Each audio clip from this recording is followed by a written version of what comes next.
Oh, no, yeah, I've been playing Basso.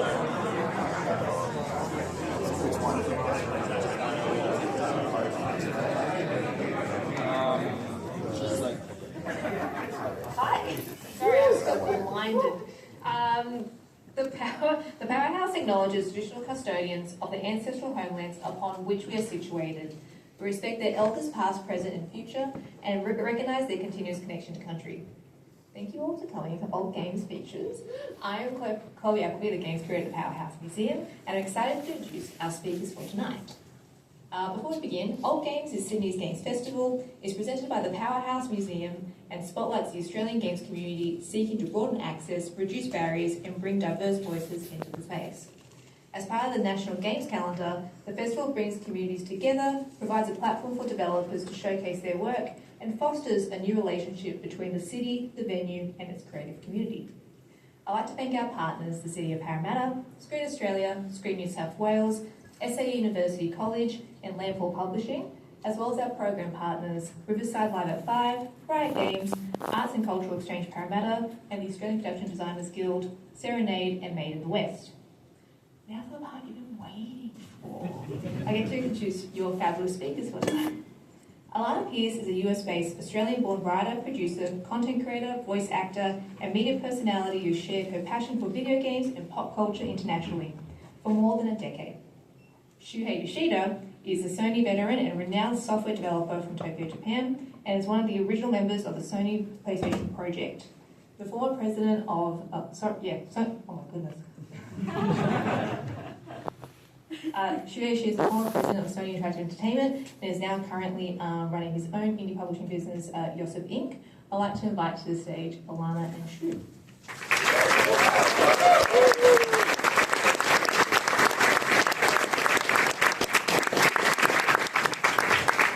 Hello. Hello everyone. How are you? Hi.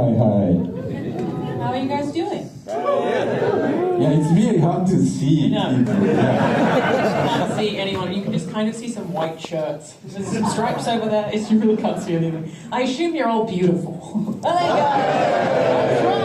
That's right. So I'm very excited to be here to talk to Shu about his pretty incredible career that actually started the year that I was born. 1993. I was born then, and that is when you started working at PlayStation. Yes. Crazy to think about. February of 1993, I joined Ken Kutaragi's team. They are making the original PlayStation, and they are all engineers. So I was the first non-technical person to join Ken's team. How did that happen? So it was a year after Nintendo ditched Sony, the original PlayStation idea, and Sony decided to go, alone. So the original PlayStation was the attachment to Super Nintendo system or SNES. I don't know how it was called in Australia. What do you say? I've been away for I say SNES? Yeah, I guess SNES. Yeah. But now, PlayStation that people purchased was created with totally different architecture with 3D graphics and same CD-ROM and Sony decided to bring that R&D stage to the business stage, and people at Sony started to gather people that they knew could contribute to the business. So what were you doing there as the only non-technical person? So I was a big video game fan, and my role when I joined Ken's team was to be like account management job for third-party companies, publishers, and developers. So what I did was to made a call to Japanese companies, from Hokkaido to Kyushu. All the video game, publishers and developers make an appointment and, brought the group of management leadership team of Ken's team to visit and pitch, PlayStation. What was the reception at that time? What did they think of the pitch? So we brought some short video of some early R&D 3D graphics. And lots of companies, especially those successful, publishers, working on Nintendo SNES, didn't believe in 3D capabilities. So funny. Yeah. So they are saying that 3D works only for shooters and racing games. Crazy. Yeah, and of course, some arcade company like Namco was a big, already making great 3D graphics games in arcade. So they are the first to support because they are not able to use their arcade asset on SNES. Yeah, so they thought that PlayStation they can bring their strength in the 3D capability to console. So they are the first one, and the other small developers working on PC called 68,000 were working on 3D games on PC. So they are the first to jump on. Some of the teams, that eventually created games like Jumping Flash, used to be the PC developer. Yeah. So other than arcade company or PC companies, it was hard to convince them. Did you convince any of them? I remember one publisher, major publisher in Japan. They are very nice people. They said that they gave us a list of their franchise and said that if you pay this much, we'll bring any of the game of your choice to your PlayStation. And my boss said, "Thank you, but no thank you." It was a nice attempt. Yeah, but they said that once you sell 1 million hardware unit within a year or something, we're gonna work on PlayStation. Yeah. And we did sell 1 million unit in 5 months or so, and they did start working. There you go. Yeah, that's how we learned how for publishers the install base is like the most important thing. Yeah, of course. Yeah. When you were about to launch the PlayStation, because it was, I guess I don't know what date did it come out in Japan? 1994 December. Yeah, okay. How did you expect the reception or sales to be initially? Did you know this was going to be a big deal? Well, already we are showing the demos of Ridge Racer or these games and getting great, receptions. So we thought the launch would go well, but we didn't know if we can, because the system was pretty much more expensive than like SNES. Yeah. At that time, so we were not sure how long we can survive. Yeah, and I guess at that time, obviously Nintendo's a juggernaut; they are your main competition. How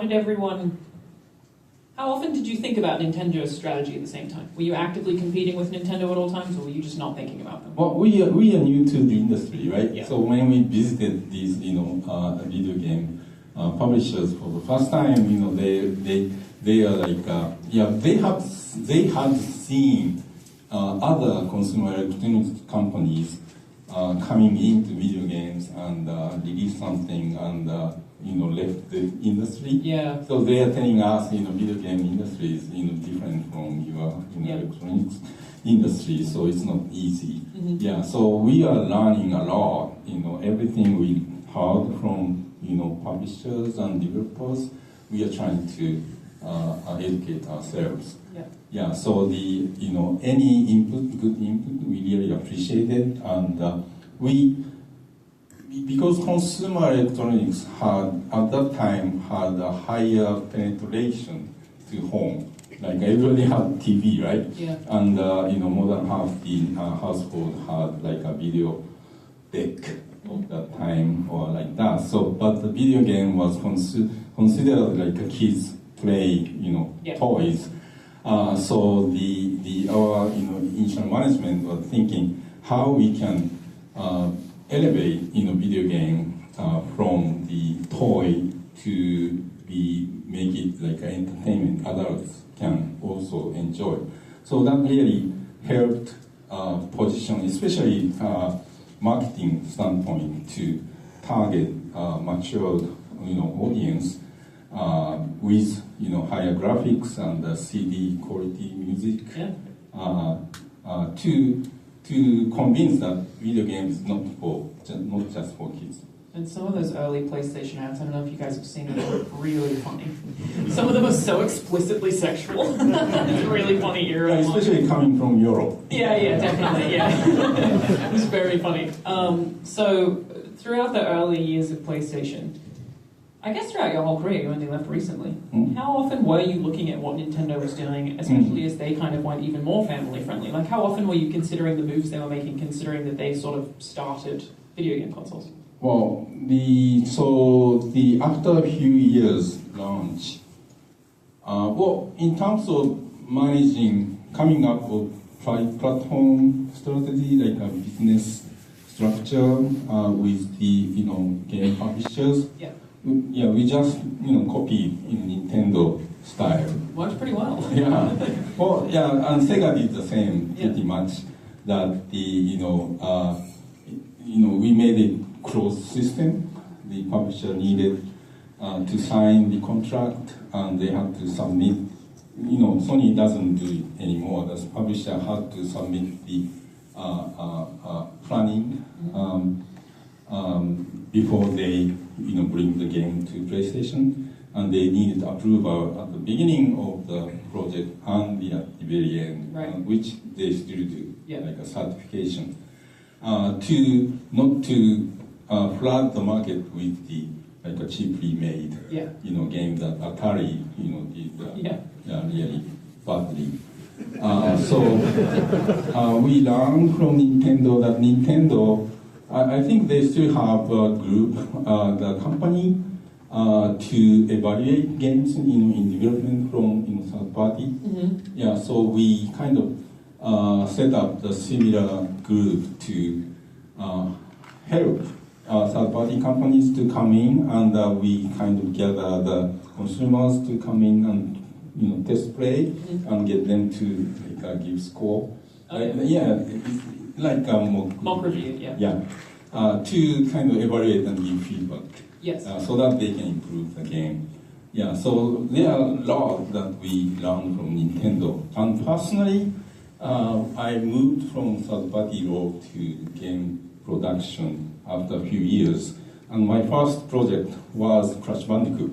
And it was a great game, beautiful 3D graphics game. But the gameplay stayed on like a 2D, like a scroll to the right or scroll into the screen, but traditional kind of platformer. And even though we are saying that 3D graphics is an innovation, it's new, the gameplay was a bit more conservative with Crash Bandicoot. Then Nintendo released Mario 64. That was so amazing. Yeah. They showed the example of how to use the whole 3D space to design a game, like create a sandbox of gameplay field.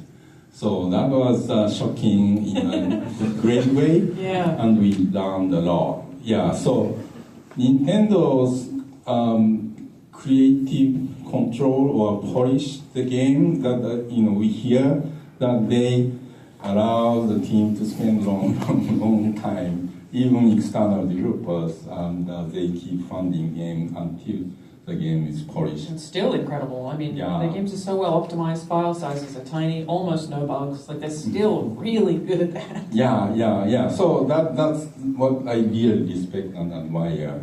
And but from business standpoint, we always saw Nintendo kind of complementary to PlayStation, because we are going for high-end graphics, more mature audience, bit more expensive system, and they are covering like a family and the kids, and they are kind of teaching a young audience how to use controllers. Right? Yeah, true. Yeah. So and some of the people growing up, playing Nintendo games, might graduate into more mature, games, right? Good way to think about it. More violent. They're helping you. Yeah. Games like God of War. User. Yeah. So, but Xbox was always direct competition. Yeah. So, what was the reaction internally at PlayStation when Xbox showed up? Yeah. So it almost came. Staragi instigated Microsoft. I didn't think he had to do it, but he was saying that this is a computer for home or something. Yeah. And then they went, oh. Oh, yeah. So they are trying to get the computer into living room, Yes. right? And because Sony announced, this is a computer for home. Yeah. So Ken always think much bigger, ambition. Yeah. Yeah. So that's the beginning of PlayStation. But when he designed PS3, he was talking about like a supercomputing and parallel processing, and I was. So he made Sony to invest a lot of money to create this original chip, cell chip, Yep. working with IBM and Toshiba. And because the investments are so huge that he was telling me, or, asked that how to recoup the investment. He said that this is a business from, video game. And, I create this as big new business using the chip. I see, yeah. And of course that didn't happen, right? Yeah. So the launch year, so PS1, PS2 did very well.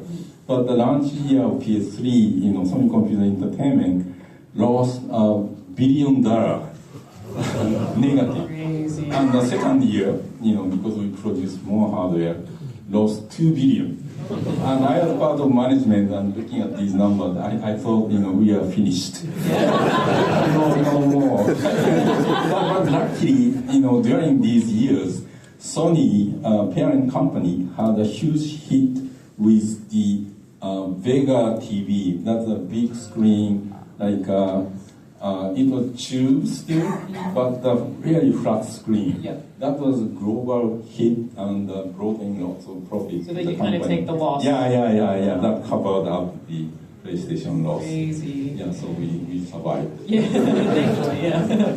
But how did you approach, the PS3, Xbox 360 era, very competitive, a lot of very great games came out at that period of time. How did you approach everything regarding like seeing Xbox's direct competition after that point? What was the process? What was the strategy? Yeah, so the original Xbox was pretty short-lived. Yeah. They quickly, they launched year or two after PlayStation.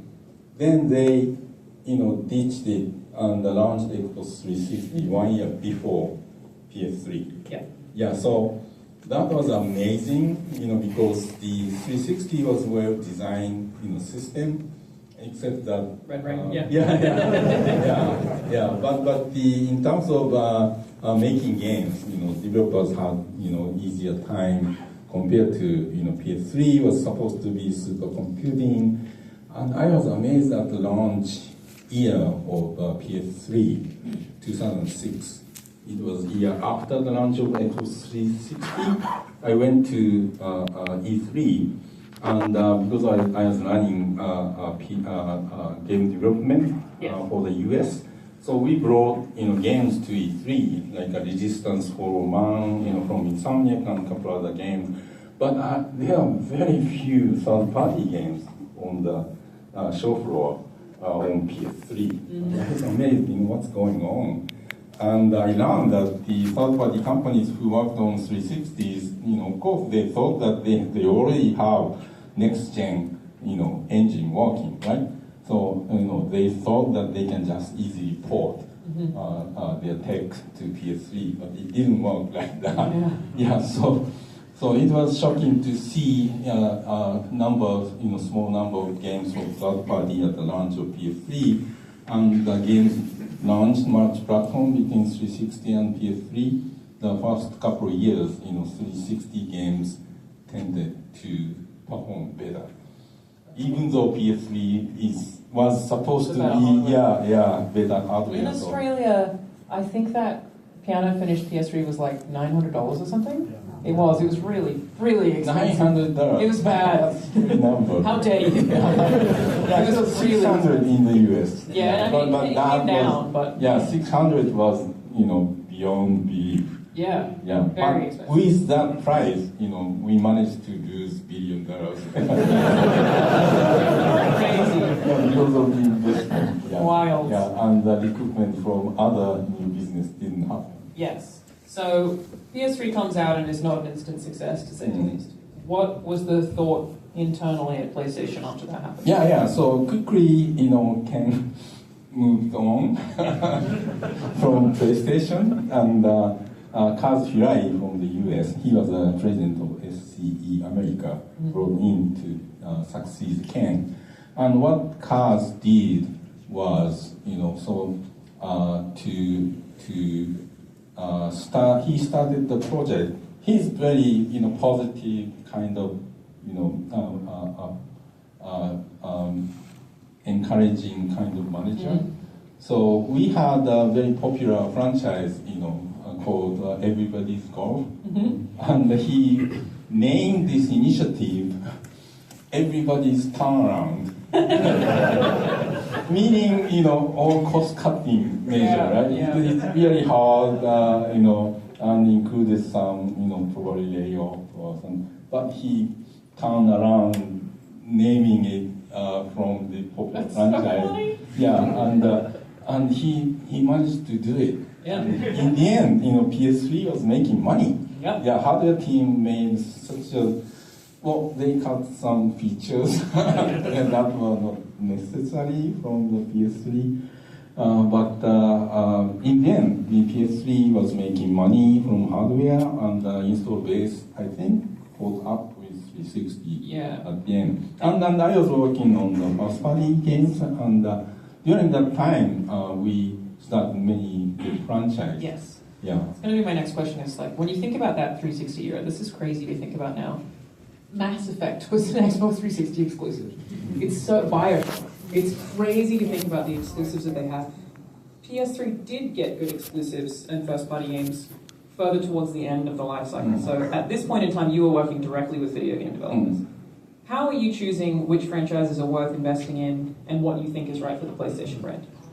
Yeah, so I was managing the US studio during PS2 era and PS3 2008, 2 years after the launch. I was given the president of Worldwide Studio role, like a global role, when Phil Hyson moved on to become president of Atari.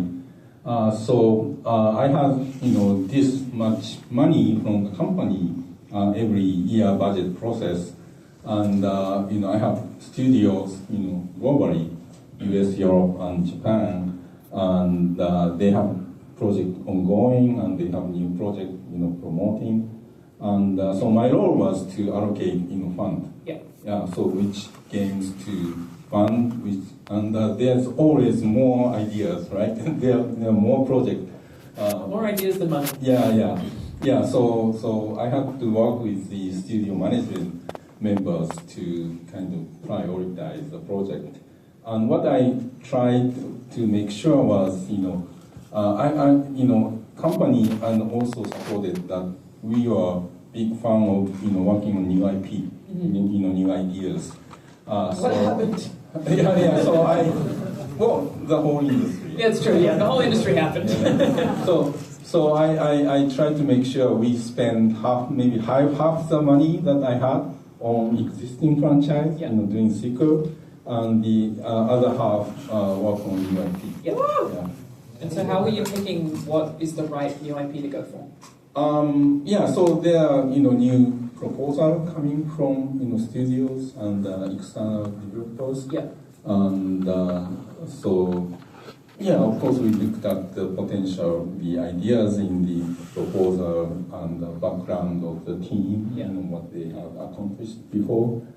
But in the end, it has to, we had to try, right? So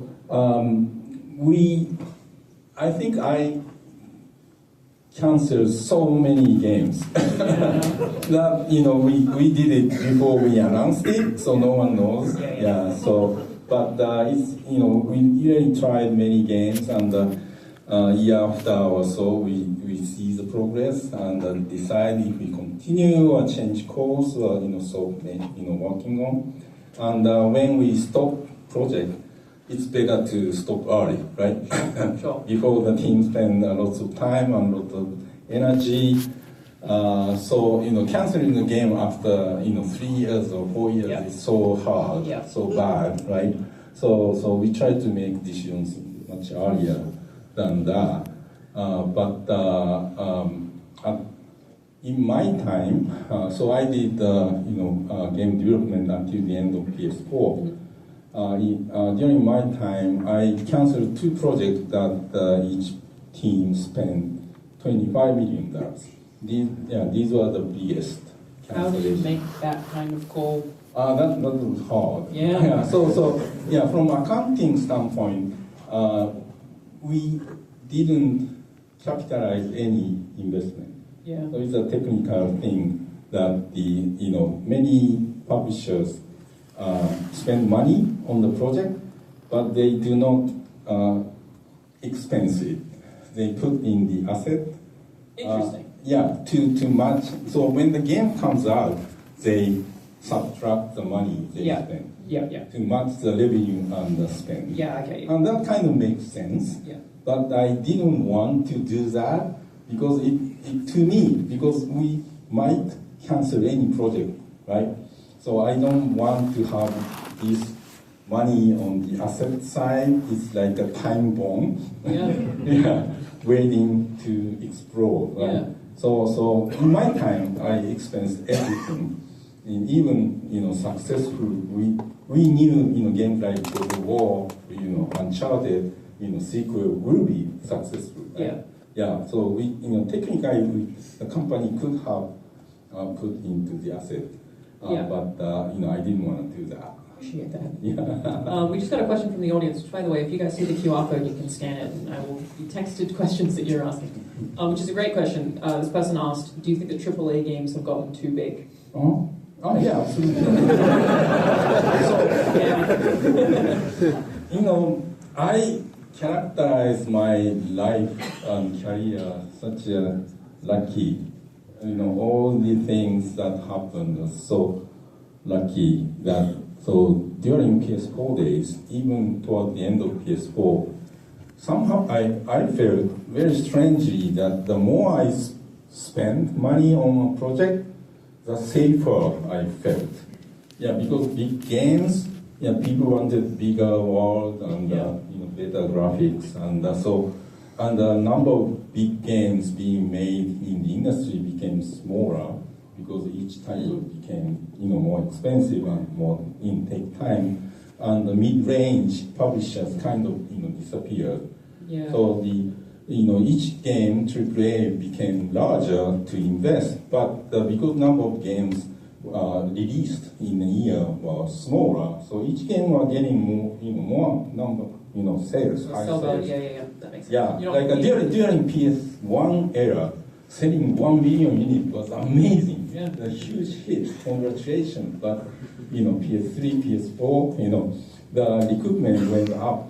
But the hit title like God of War sold like 10 million units. So that was PS4. Yeah. But after I moved on from first party and the PS5 generation, apparently the development went up like this. Even in the same generation, somehow developers, studios find a way to spend more money.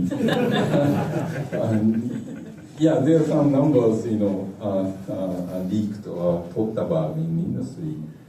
How much it costs, Spider-Man 1 compared to Spider-Man 2. Yeah. It's amazing. They're expecting that GTA 6 might be the first $1 billion outside of Star Wars. GTA 6 will be okay because it's GTA. Exactly. They will be just fine. But it took them how long? 10 years? Minimum, I guess. So it's not something every publisher can. No, I actually think they're kind of the only ones who can really.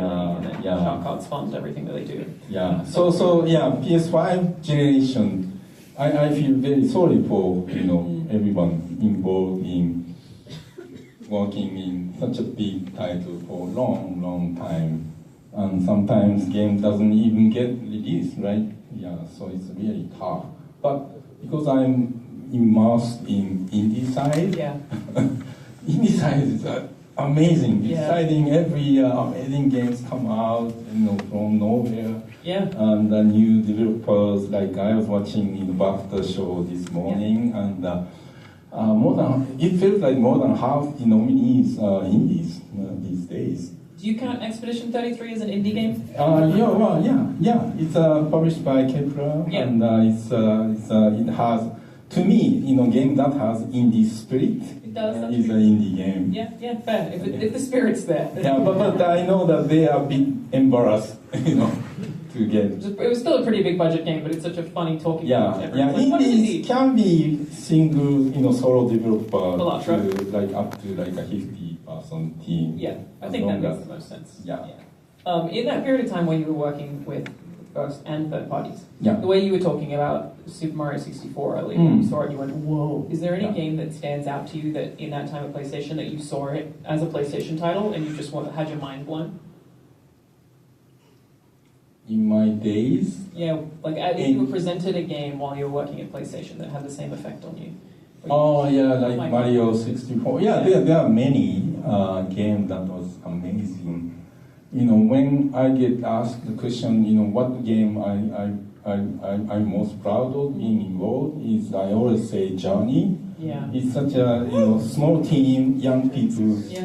making games that you can play and finish within like 3 or 4 hours. Yeah. Has such a big impact to people who play, including myself. Yeah. It's a game about life, right? And so Geneva Chen, the creator at DICE Summit, he had a talk and he read the letter he received from a girl who lost her father, and she played Journey, and kind of she was able to feel and comes with losing her father. And when I played the game, I was thinking about my grandmother who passed away a couple of years before Journey came out. So it's such a small game, but had a huge impact to the people, emotional impact. Yeah. And that's just such a groundbreaking thing for me. A video game can have. Yeah, Journey's a beautiful game, and I have trouble thinking of anything that's done quite the same thing. Similar, but there's a talk that I'm gonna do tomorrow. I might touch upon something. Journey, yeah, like it that. is a really, really good one. Yeah. But I have one game that amazing that came out last year from a solo developer in Japan, living a Korean guy. Yuna created a game called And Roger. That's a short game you can finish within an hour or so. And when you play the game, initially you don't understand what's going on, but at the end everything comes together, and then people have like a tear. Yeah. Very good game design. What was your proudest moment from working at Sony the entire time you were there? Proudest. So I really enjoyed going to our event, like DICE Summit, and celebrate, with the developers and studios, the success of. And it's a moment, like developers spend so many years working on a game and recognized by, peers and players, and they get go emotional, right? Yeah. So it's such a great moment, and I was lucky enough to be there so many, almost every year. Yeah. We, some of our games are nominated. If anyone doesn't know, the DICE Awards is an award show / event that happens in February in Las Vegas every year. And I would say that for people in the games industry, it's considered kind of the real Game Awards, no offense, Jeff Healy. And you don't, there's no timer for your speeches on stage. But it's often voted by boards of game developers. Phil Spencer has been on voting boards for DICE Awards, so it's kind of Untitled Goose Game won the year that it came out. Yeah. It's kind of considered the game developers sort of show. So yeah, if you're winning an award at the DICE Awards, you're kind of winning amongst the industry, which is extra nice for sure. Yeah. So that made me feel proud every time. Yeah. games are even nominated is amazing. Yeah, definitely. Yeah, it's no mean feat. Before I was talking to you today, I asked Greg Miller if he had any questions that I should ask him. He said, is there anything that you're proud of that the public doesn't know about? Something that you did that isn't necessarily public facing? So when I was given the President of Worldwide Studio role, the global first-party development, I worked with my team to set up the gathering of studio people twice a year. During GDC week, Monday and Tuesday, we used to call it GTC. And so gathered, because developers, studio people were coming to GDC anyway, so we, made use of leverage that opportunity to have only internal people to come and talk about their game development things. And GDC is great to learn, from other developers, but you don't necessarily talk about something you failed, right? Sure. It's like a self-promotion opportunity for developers. Oh, yeah, sure, yeah. We did this, hire me, kind of. But GTC, it was just internal, so developers are really honestly talking about issues they encountered, and they became friends, and they're talking about any kind of secrets of success. And we did it again the year after E3, because people are coming to E3 anyway. But E3 doesn't exist anymore, so Right. yeah. Keely again. So these help studios to collaborate, and also we invited hardware team from Japan to meet with studios, because hardware team after PS3, that's what Kaz Hirai did really well, was to ask me to move to Japan and work with the hardware team to have the hardware guys to talk to studio people when they started working on PS4 and PS Vita. So because PS3 was designed without that kind of input. So all the hardware people had lots of different choices of techs and parts that they can choose from to design a new platform. But they can talk to ask studio people, what do you think? And they can create a hardware prototype to give to studio people, so that studio people can create a game prototype using that prototype hardware, and they discuss the design. So I was able to create this forum between hardware team and the first-party studio team twice a year. That's really cool. I worked at PlayStation for 4 years and I didn't even know that existed. Very cool. Yeah, that really helped to make PS Vita, PS4, PS5, PSVR very developer friendly. Yeah, definitely. That's really cool. And for anyone to know, I also think this is really cool. It's not a secret, but it's not a thing people really seem to know. PlayStation in San Mateo, which is the headquarters in the US, has this group of people. It's like Imagine and Design is the name of the department. It's a very small team, maybe 3 or 4 people, and their whole job is to just come up with new innovative stuff. Supposedly PSVR was partly born out of that, but they'll come up with these weird little hardware gadgets just to see what works and what you can make, and it's like, that's their whole thing. Is like, it's almost like they're like Lego tech team, and they'll like approach studios and see what they think of them, and I'm always like, that's so cool. And all the failed projects that they still have in the San Mateo office. It's like incredibly cool, creative little department that they have there. There is a lot of creative people at PlayStation. Who's cool.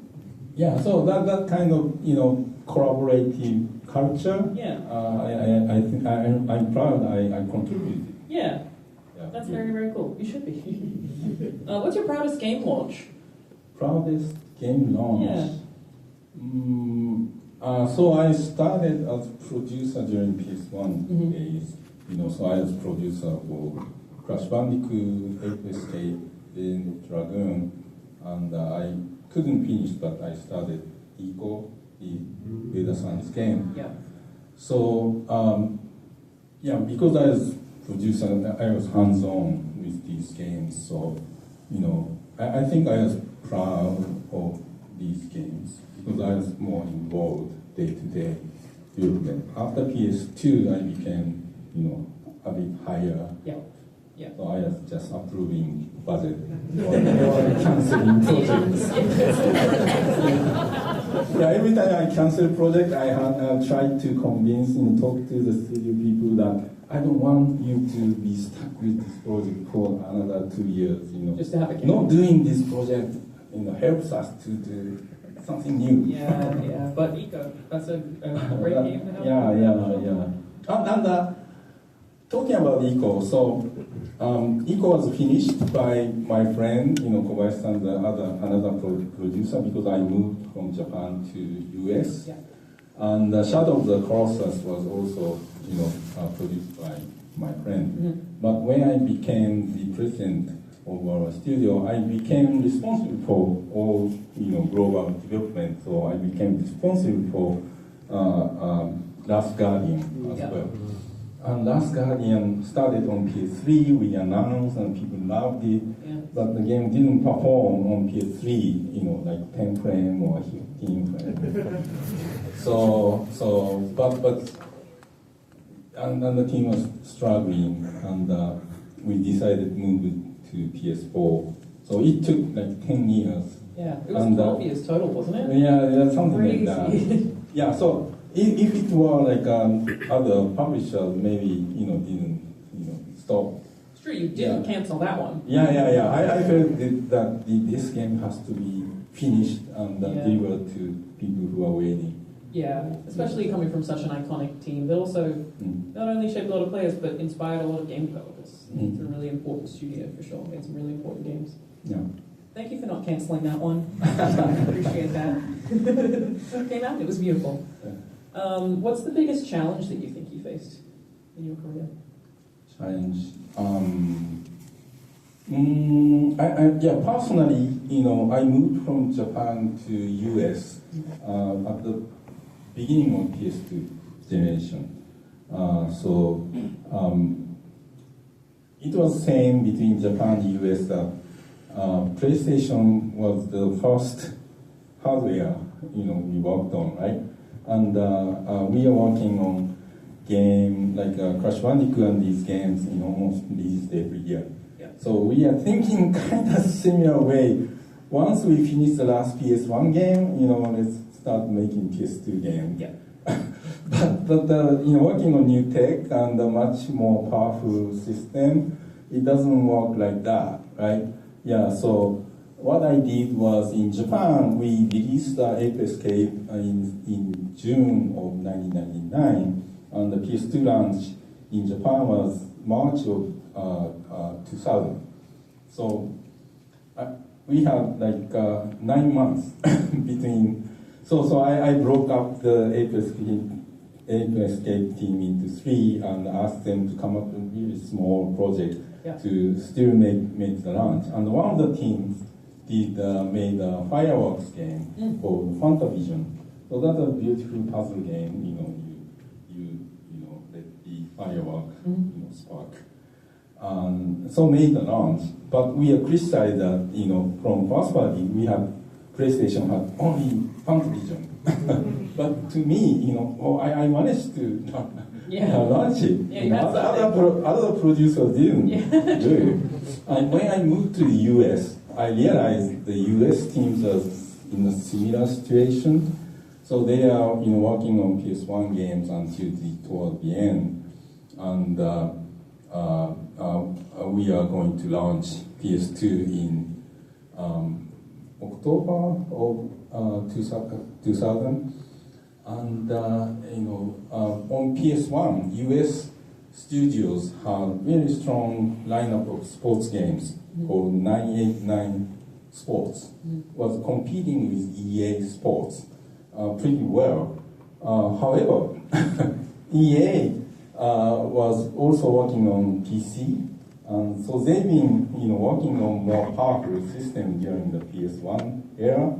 So they had already done R&D to prepare themselves for the more capable system like PS2. So at the launch, they launched like a modern NFL game, beautiful game, and our team, just finished PS1 game the year before and working on PS2, almost a port of a PS1 game. Looked so bad compared to EA Sports game, the whole lineup. So we kind of lost the entire franchise brand of 99 Sports. That was so hard. So I moved to US, and I was not like a sports games fans even, and didn't know about how they make games.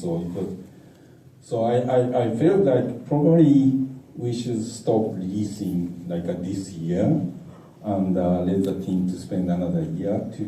But even that wouldn't be enough time to compete with EA. And there's a pressure from business side. They need games every year, and the licensor, leagues demand the game every year. We already paid like MG, minimum guarantees. So all these, pressures, and I just let the teams do the annual release, continue on PS2, and pretty much all franchise disappear, except MLB.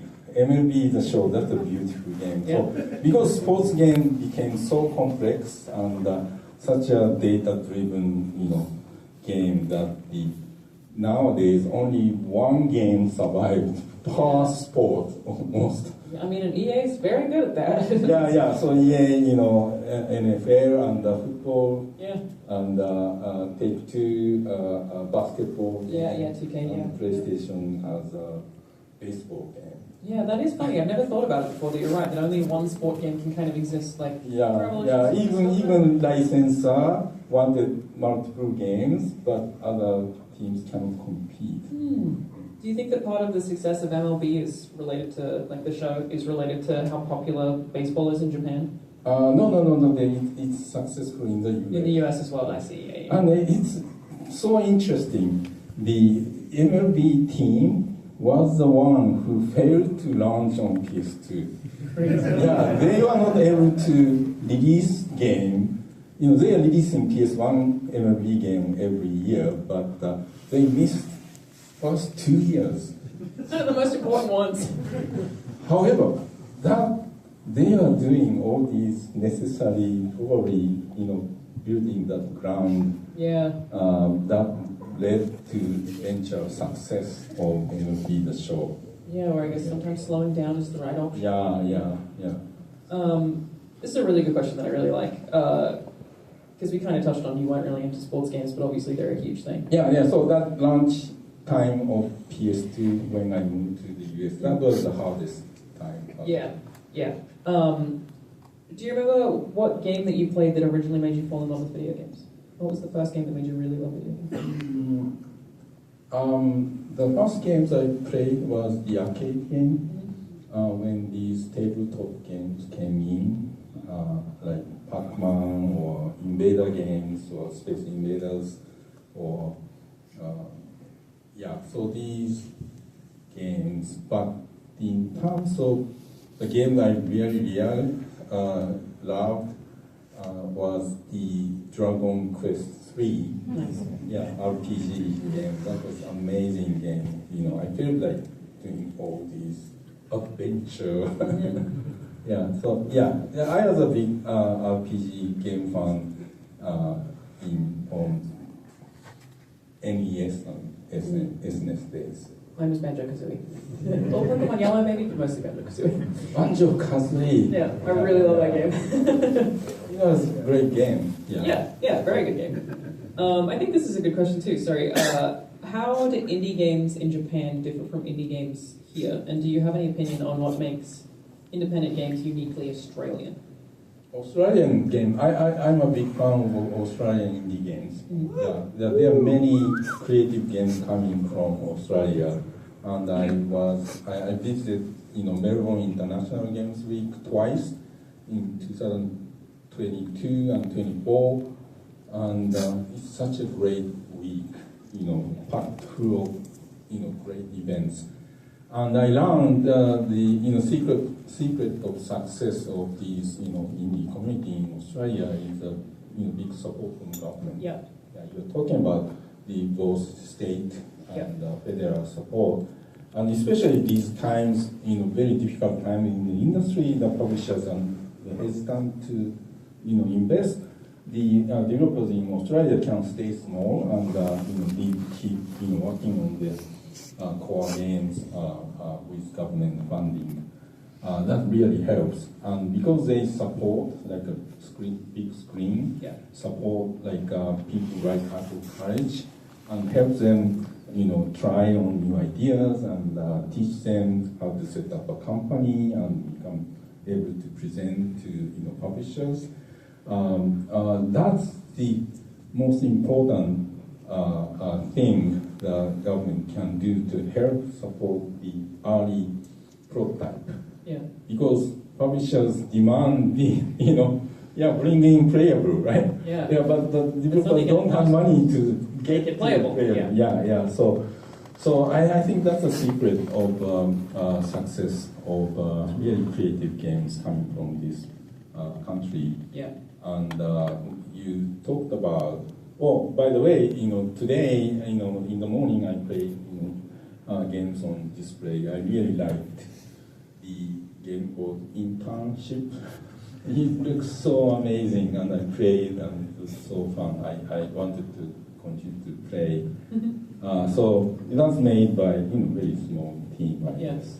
So that's the kind of thing I get really excited when I visit events like this and meet with something that I've never seen like this before. Well, it's cool that you can have been in this industry basically since the beginning and still have that experience. Oh yeah.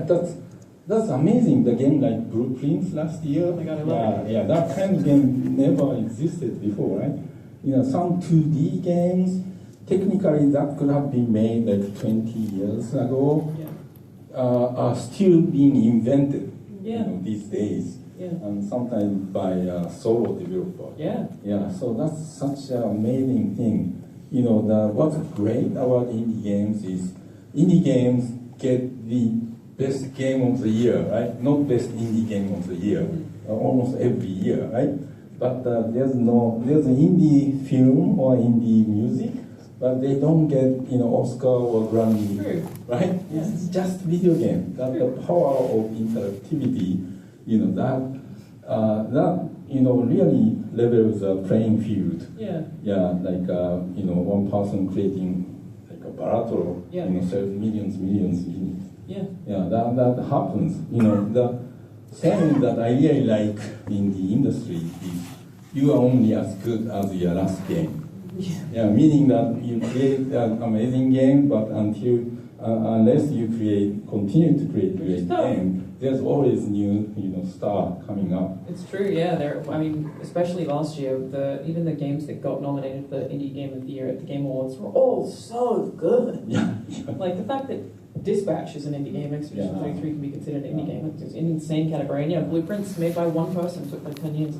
He actually said his biggest regret is that he didn't make it 2D. You did voiceover in Dispatch? I did, yeah. I can take no credit for that. Thank you, appreciate it. And did they win anything at the BAFTAs? I missed it.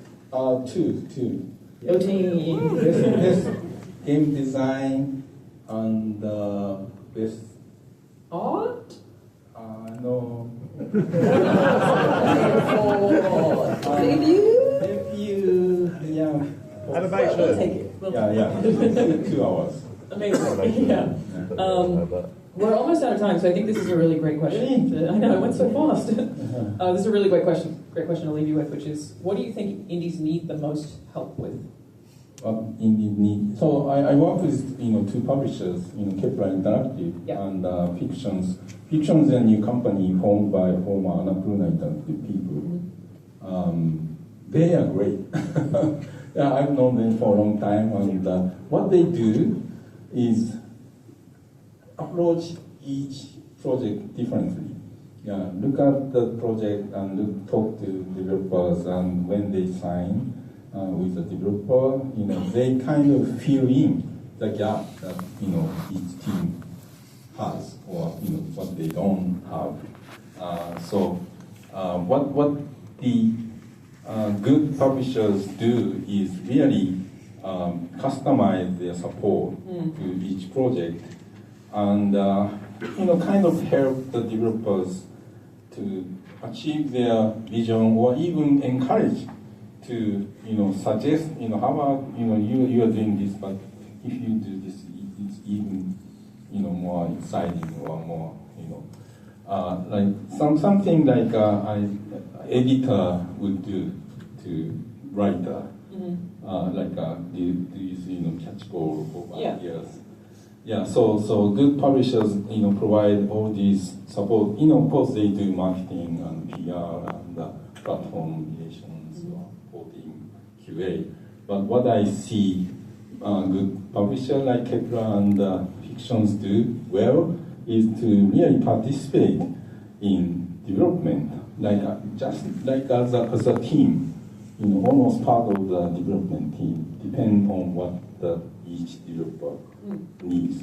Good to know, because a lot of them don't do that. Yeah. There are many publishers. They just give money, focus on give money and publish. Yeah. But these companies that I work with, they really participate. So they're just supporting the indie teams in every way that each team might need. Yeah. I guess off that question, we are out of time, but is there any way that just from first seeing it, that an indie game is going to be successful? First time I saw the game. Yeah. Something that always stands out. Yeah. Blueprints. When because I still worked at PlayStation 2 years ago. Raw Fury, the publisher. We met and they are showing this is great game. We are gonna show you, and it was already mind blowing. Yeah. So sometimes that happens. In a few years before that, when we saw the Fall Guys. No way. First time. No way. Amazing. I really like your talk today. That you mentioned if you're making game, you want just one screen when people should know what it is. Yeah. Sometimes that happens. Yeah. Which I guess is tough. Has anyone here not played Blueprints? If you haven't, leave now and go play it. The game rules, and also genuinely ruined my life. I'm not exaggerating. My boyfriend had an ultimatum with me because he would talk to me and I wouldn't respond. Because I was like, there's a pattern in the wall. I lost my mind. It's such a good game though. It's so well made. It's so deep. You can play it for 10 hours and kind of finish if you want, or you can play it for 200 and ruin your relationship. Don't recommend that part. But anyway, thank you so much for your time. We appreciate you talking to us. Thank you for being here, everybody. Lots of great questions.